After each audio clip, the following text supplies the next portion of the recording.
What's going on? It's the RapNerd, and I just got out of seeing the newest movie by Brandon Cronenberg called Infinity Pool.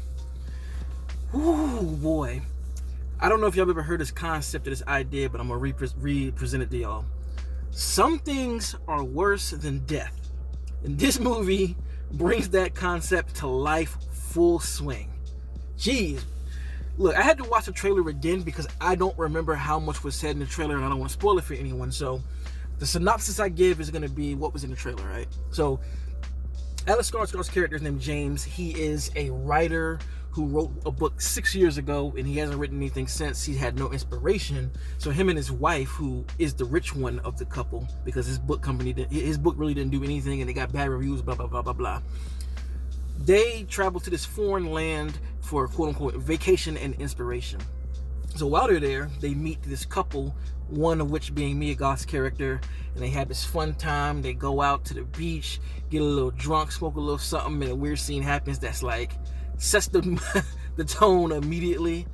That's just like, what the fuck? But anyway, they get intoxicated. James says he'll drive home, and they end up doing I know what you did last summer and hitting the guy and killing him.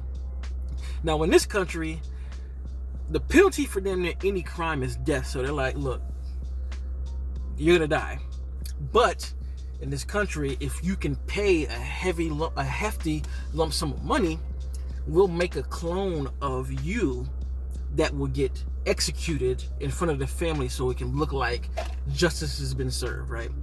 And that's pretty much all that's the bulk of it, right? And I knew that part going into the movie, and I was just kind of like, how are they going to stretch this out? I was a little bit like flabbergasted of where they're going to go with it, and holy shit, did they go with it.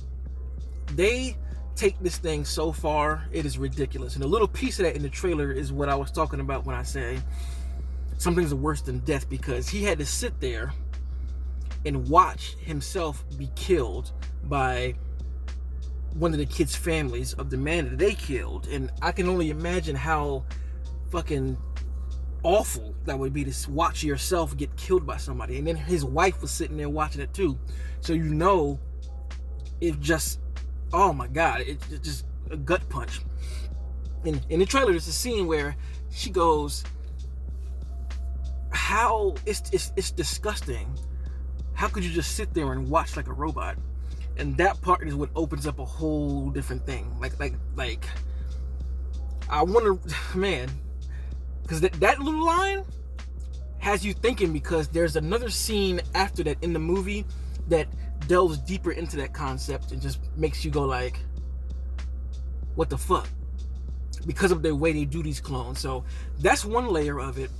And then the second layer is just, oh man, it speaks to trying to do too much. I say that about people a lot. Like, some people try and do too goddamn much for their britches, and they end up putting themselves in a really bad position, a worse position than they once were, because they were fucking fronting. And this is another one that teaches a lesson about fronting and why you shouldn't do it, and what path that may lead you when you front. Now, again, there's so many layers to this movie that you could just peel back and think about. Even that concept of like the wealthy being able to fake their deaths in other countries by creating a clone. You know, it had me thinking about other ways that they could pay themselves off. I mean, even now, they pay businesses off to wipe crimes away. You got a good lawyer, make the case go away. You got a good lawyer and enough money, you can wipe the crimes off. You can pay off the taxes. There's a lot of shit that you can do when you're wealthy, and this is an added layer to that concept. Oh boy, it's crazy. And I like the way it's shot too. I can't speak for anybody else's theater, but the aspect ratio, I looked it up and it was 1.75, right? But in my theater, and again, I don't know how it looks in other people's cinemas, but the black bars were on the side, and it was just this big wide picture. And I fucking love that aspect ratio. I just feel like it puts me in the mindset of seeing the whole frame, but it also adds some type of little vintage quality to the image. And the cinematography in this movie is just gorgeous. I mean, a lot of macro shots that's just close up on the eyes and close up on the mouth and the nose that really allow you to see into the character's eyes, of how they're feeling. Even when they say certain things, the way they react. It'll have one character talking and the person, hearing it, you see how they receive it just like by the close up on their mouth. They'll kind of be like, do something with their lips to let you know how they're feeling about the situation, and the same thing with the eyes. So cinematography is gorgeous. A lot of handheld shots, a lot of trippy shit going on, and that's another layer because there's one sequence like in the middle of the movie that's it's weird. It's kind of erotic, I'll say. And there's a certain sequence that happens with Mia Goth's character with her face that I'm like, is this more than just what it looks like it's supposed to be, Because of course the whole concept of technology creating a clone is there, but I'm like, does she have something to do with that technology? Does she aid in getting this technology created? And it's just one scene. If you look away, you'll miss it. But it's like some type of ritual they're doing, and that's all I'm gonna say because I don't really want to spoil it. But it also just speaks to the chaos, yo.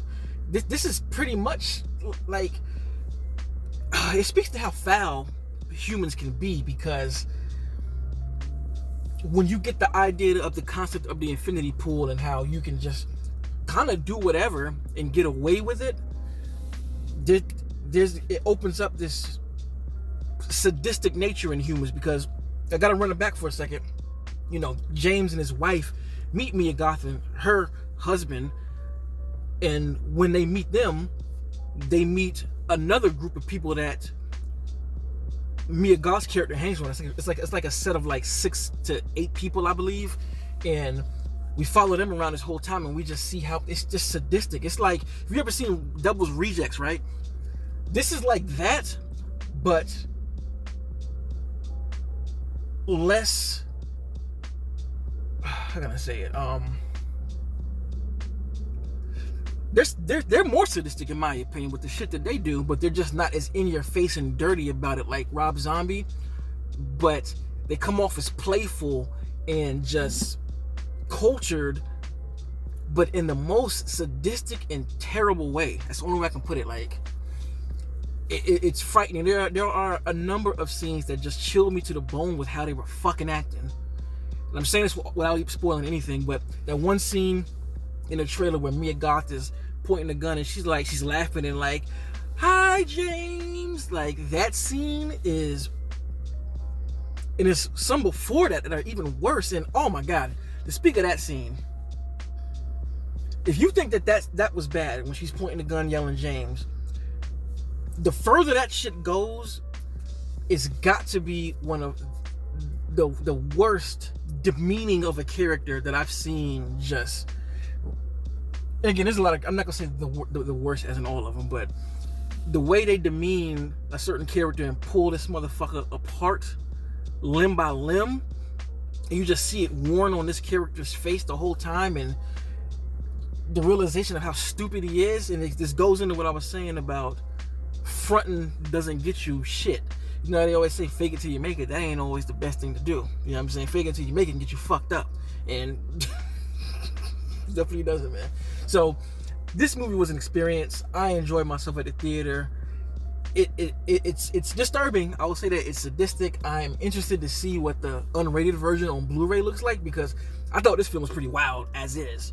So if there's like an even dirtier cut, I really wonder what's in it. It kind of scares me because this movie was dirty and disturbing. So I don't know. We'll have to wait to see it. I'm pretty sure it's going to be on a 4K Blu-ray release. But this was a great horror film. It may not work for everyone, but man, we are starting the year off with a bang. This is January and we getting this, yo. So anyway, I messed with it. I liked it a lot. And let me know in the comments if you've seen it, what you think about the movie. Did you like it? Did you not like it? Man, shit, it's a lot. But anyway, like this kind of content, make sure to like and subscribe. And until next time, peace. RapNerd Productions, no capping, that's word to mommy.